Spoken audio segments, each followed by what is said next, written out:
దేవునికి మహిమ కలుగునుగాక. మన ప్రభువును మన రక్షణకర్త అయిన యేసయ్య ఉన్నతమైన నామములో మీకు శుభాలు వందనాలు తెలియచేస్తూ ఉన్నాను. ప్రియులారా, యొక్క భయంకరమైన దినాలలో మనం ఉంటూ ఉన్నాము.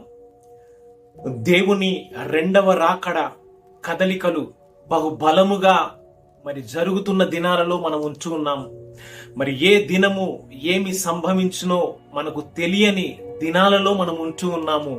అయితే ఇలాగున ఈ యొక్క సమయంలో మనం ఉన్నామంటే దేవుని కృపై ఉంటూ ఉన్నది. హల్లెలూయా.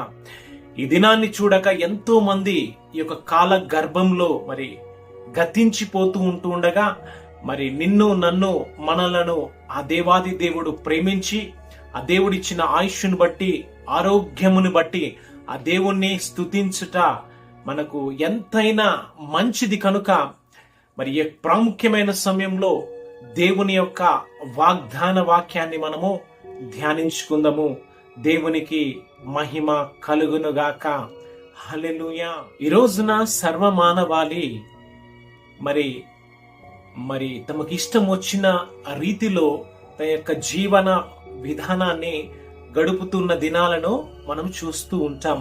అయితే ప్రాముఖ్యముగా యవ్వనస్తులను మనం గమనించినట్లయితే తమ యొక్క జీవితము ఒక్కటే జీవితం ఉన్నదని, మరి యొక్క జీవితము లేదని, తమకున్న వయస్సును బట్టి, తమకున్న ఆస్తులను బట్టి, తమకున్న అందాన్ని బట్టి, తమకున్న స్టేటస్ను బట్టి తమ హృదయానికి నచ్చిన విధముగా ఈ యొక్క జీవితాన్ని ఎంతో ఎంజాయ్ చేయాలని, ఈ యొక్క జీవితాన్ని ఎంతో సంతోషంగా ఆనందంగా బ్రతకాలని ఈనాటి దినాలలో యవ్వనస్తులు యువత ఉండే పరిస్థితిని మనము చూస్తూ ఉంటాము. అయితే పరిశుద్ధ గ్రంథములో దేవాది దేవుడు ఉపమాన రీతిలో మనకు ఒక విషయాన్ని తెలియజేస్తూ ఉన్నాడు. Enjoy now, suffer later. Suffer now, enjoy later. దాని మాటకు అర్థం మనం గమనించినట్లయితే ఎంజాయ్ నౌ అని తెలియజేస్తూ ఉన్నాడు.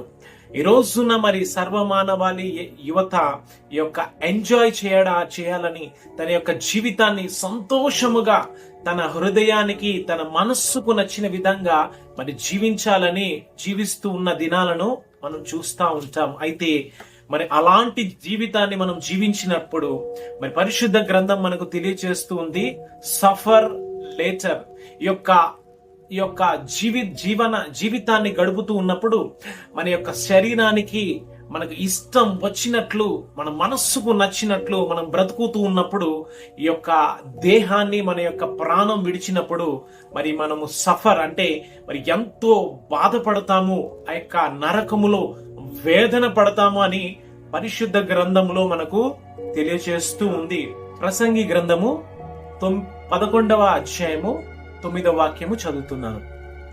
యవ్వనుడా, నీ యవ్వనమందు సంతోషపడుము, నీ యవ్వన కాలమందు నీ హృదయము సంతుష్టిగా ఉండనిము, నీ కోరిక చొప్పునను నీ దృష్టి యొక్క ఇష్టము చొప్పునను ప్రవర్తించుము. అయితే వీటన్నింటినీ బట్టి దేవుడు నిన్ను తీర్పులోనికి తెచ్చునని జ్ఞాపకము ఉంచుకొనుము. హల్లెలూయా. ఇక్కడ పరిశుద్ధాత్మ దేవుడు జ్ఞాని అయిన సొలొమోనుతో మనకు స్పష్టముగా తెలియచేస్తూ ఉన్నాడు.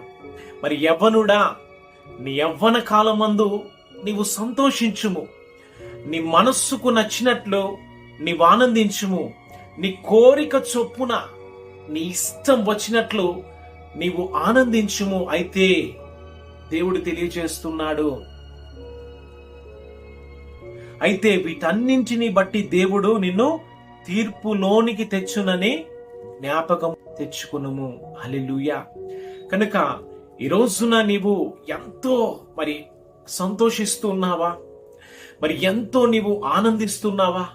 నీ మనస్సుకు నచ్చినట్లు నీ యొక్క జీవితాన్ని, ఒక్కటే జీవితము, ఒక్కటే జిందగీ అని నీ యొక్క మనస్సుకు నచ్చినట్లు నీ తల్లిదండ్రుల మాట, నిన్ను ప్రేమించు వారి మాట, పెద్దల మాట గౌరవించక నీకు ఇష్టానుసారంగా నీవు బ్రతుకుతున్నావా? అయితే దేవుడు స్పష్టముగా నీతో మాట్లాడుతున్నాడు. నీవిష్టం వచ్చినట్లు నీవు బ్రతుకుము, అయితే నీవు బ్రతికిన ఆ యొక్క బ్రతుకును బట్టి నీవు తీర్పులోనికి నీవు వస్తావని జ్ఞాపకము తెచ్చుకొనుము అని తెలియచేస్తూ ఉన్నాడు. ఈ యొక్క శరీరంలో దేవుడు ఆత్మను ఉంచి, ఈ యొక్క దేవుడు మనల్ని జీవించే ఆత్మగా దేవుడు చూసినప్పుడు ఈ యొక్క శరీరం యొక్క ఇచ్చలను బట్టి, కోరికలను బట్టి మనము బ్రతికినప్పుడు, ఈ యొక్క శరీరం యొక్క కోరిక చొప్పున మనం జీవించినప్పుడు ఒక దినము మన శరీరములో నుంచి ఈ యొక్క ఆత్మ బయటకి వెళ్ళిపోయినప్పుడు మరి ఈ యొక్క శరీర క్రియలను బట్టి మన యొక్క ఆత్మ అనేది తీర్పులోనికి వస్తుంది అని పరిశుద్ధ గ్రంథము మనకు స్పష్టముగా తెలియజేస్తుంది. కనుక మరి ఈ యొక్క లోక సంబంధమైన ఆలోచనలు, ఈ యొక్క లోక సంబంధమైన మరి కోరికలు, ఇష్టాలను, మరి లోక సంబంధమైన కోరికలను, ఇష్టాలను కాక మరి దేవుని తీర్పు ఉన్నదని బహు జాగ్రత్త పడి నీవు బ్రతకవలెను అని దేవుడు నీకు మరి హెచ్చరికతో కూడిన మాటలను తెలియచేస్తూ ఉన్నాడు. హల్లెలూయా, హల్లెలూయా. దేవుడు తెలియచేసినట్లుగా మరి సఫర్ నౌ, మరి ఎంజాయ్ లేటర్ అని తెలియచేస్తూ ఉన్నాడు. అంటే ఈ యొక్క జీవితములో నీవు బ్రతుకుతున్న ఈ యొక్క దినాలలో మరి దేవాది దేవుడు మరి ఈ లోక సంబంధమైన జీవితము శాశ్వతము కాదని, ఈ పాప సంబంధమైన ఈ యొక్క ఇష్టాలు, కోరికలు, ఆలోచనలు అన్నీ అది అశాశ్వతమని నీవు గమనించి మరి ఈ యొక్క పాప సంబంధమైన క్రియలను, ఇష్టాలను, ఆలోచనలు, పద్ధతులను నీవు విడిచి ఆ సర్వశక్తి కలిగిన దేవుడు నీ ప్రతి పాపము కొరకు తన ప్రాణాన్ని ధారపోశాడని నీవు గమనించి మరి ఈ యొక్క జీవితములో నీవు క్రీస్తుని కలిగి నీవు క్రీస్తు నిమిత్తమై మరి బ్రతుకుతున్న ఈ కొద్ది సంవత్సరాలు నీవు శ్రమ పడినట్లయితే మరి దేవుడు మరి నీ యొక్క కృపా కాలము ముగించినప్పుడు, నీ శరీరంలోంచి నీ ప్రాణము వెడలి వెళ్ళినప్పుడు దేవుడు తన నిత్య రాజ్యమైన పరలోక రాజ్యములో నిన్ను చేరుస్తానని వాగ్దానాన్ని నీకు తెలియచేస్తూ ఉన్నాడు. దేవునికి మహిమ కలుగునుగాక. హల్లెలూయా. మరి పరిశుద్ధ గ్రంథంలో మనం గమనించినట్లయితే లూకా సువార్త 16వ అధ్యాయము 19వ వాక్యంలో నుంచి మనం గమనించినట్లయితే మరి పరిశుద్ధ గ్రంథంలో మరి దేవాది దేవుడు ఒక ధనవంతుణ్ణి మనకు సాక్షార్థముగా అక్కడ తెలియచేస్తూ ఉంటాడు. ఒక ధనవంతుడు ఉండెను. అతడు నిత్యము ఊదా రంగు వస్త్రములను ధరించుకొని బహుగా సుఖిస్తూ ఉన్నాడంట. అయితే అతని యొక్క ఇంటి వాకిట మరి దరిద్రుడు అయిన ఒక లాజరు ఉండి, అతను శరీరములో మరి కురుపుల చేత నిండబడిన వాడై మరి ఆ యొక్క ధనవంతుడి ఇంటి వాకిట పడి ఉన్నాడంటండి. హల్లెలూయా. అయితే ఒకనాడు మరి ధనవంతుడు మరి ఈ లోకాన్ని విడిచి మరణించాడు. దేవుని కృపా కాలము, ఆయుష్ ముగించినప్పుడు మరి ధనవంతుడు మరి మరణించి పాతి పెట్టబడెను. అతడు పాతాళములో మరి యాతన పడుతూ ఉన్న విధానాన్ని మనము మరి పరిశుద్ధ గ్రంథంలో మనం చూస్తాము. మరి దరిద్రుడైన లాజరు చనిపోయి అతను దేవదూతల చేత కొనిపోయి మరి తండ్రి అయిన అబ్రహాము రొమ్మున ఆనుకొని ఉండటం మనము పరిశుద్ధ గ్రంథంలో సాక్ష్యముగా చూస్తూ ఉంటాం. అయితే ఈ యొక్క ధనవంతుడు ఆ యొక్క నరకములో యాతన పడుతూ మరి దూరము నుంచి ఆ యొక్క అబ్రహాము రొమ్మున ఆనుకున్న మరి యొక్క దరిద్రుడైన లాజరును చూసి తెలియజేస్తాడు, తండ్రివైన అబ్రహామా, మరి నా యందు కనికరపడి మరి లాజరు వేలి కొనను నీళ్లలో ముంచి తన నాలుకను చల్లార్చుకున్నటకు లాజరును పంపుము అని వేడుకుంటున్నాడండి ధనవంతుడు. మరి ధనవంతుడిని మనం గమనించినట్లయితే తన బ్రతుకు దినములన్నింటిలో మరి ఎంతో ధనముందని, ఆస్తి ఉందని, అధికారం ఉందని, సంపద ఉందని తన ఇష్టము వచ్చినట్లుగా మరి ధనవంతుడు బ్రతికి ఉన్న మరి విధానాన్ని మనము పరిశుద్ధ గ్రంథంలో మనం చూస్తూ ఉంటాము. అయితే దరిద్రుడైన లాజరు మరి తనకు అవకాశం ఉండినను మరి ధనవంతుని యొక్క మరి బల్ల క్రింద పడే రొట్టె ముక్కలనే తీసుకొని తన యొక్క బ్రతుకుని కొనసాగించాడు. కానీ ఆ యొక్క బల్ల పైన ఉన్న రొట్టె ముక్కలను కూడా తీసుకోవడానికి మరి దరిద్రుడైన లాజరు ప్రయత్నం చేయలేదండి. హల్లెలూయా. ఇక్కడ దేవుడు మనకు 2 పాఠాలను తెలియచేస్తూ ఉన్నాడు. మరి దేవుణ్ణి నమ్మిన లాజరు దరిద్రుడు మరి కురుపులతో నిండబడిన వాడై మరి కుక్కలు వచ్చి తన కురుపులను నాకుతున్నప్పుడు కూడా మరి ఈ లోక సంబంధమైన మరి ఇష్టాలను, ఈ లోక సంబంధమైన మరి పద్ధతులను, మరి ఆశలను, కోరికలను మరి నెరవేర్చుకోవడానికి మరి ఎంత మాత్రము ప్రయత్నము చేయలేదండి. దేవుడు మరి తన కోసం ప్రాణం పెట్టాడని మరి తనకున్న జీవితాన్ని మరి క్రమపరుచుకొని మరి ఈ యొక్క లోకములో బ్రతుకుతున్నప్పుడు మరి శ్రమ పొంది ఆ శ్రమలలో కూడా పరిశుద్ధతను కాపాడుకొని బ్రతికి తన జీవితము ముగించబడినప్పుడు మరి మరి దేవదూతల చేత కొనిపోబడి మరి అబ్రహాము రొమ్మున ఆనుకునే విధానాన్ని మనము చూస్తా ఉన్నాము. దేవునికి మహిమ కలుగునుగాక.